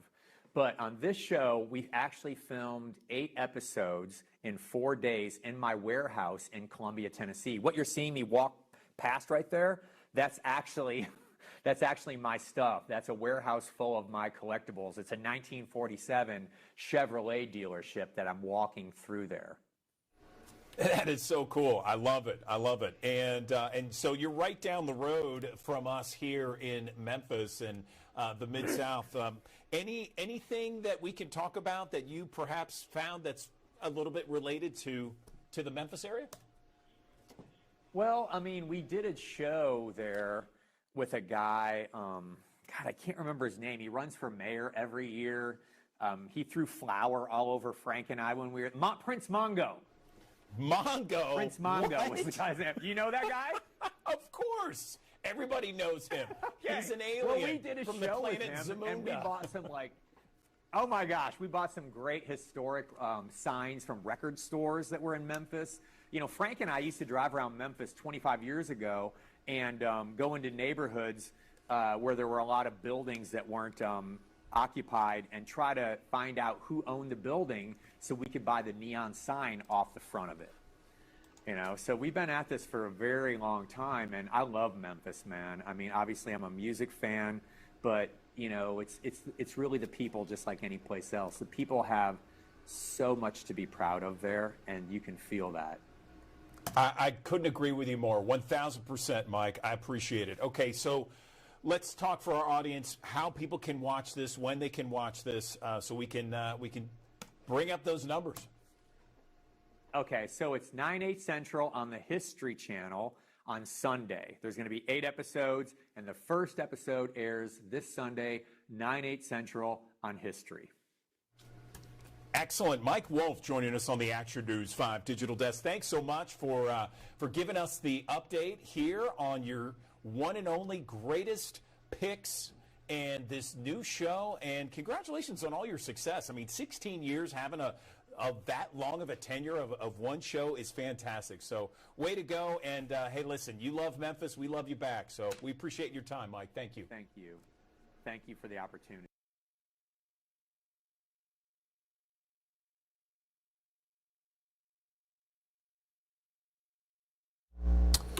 Okay, that does it for us here in the Action News 5 Digital Desk. We'll see you again tomorrow beginning at 9 o'clock. Midday is coming up next.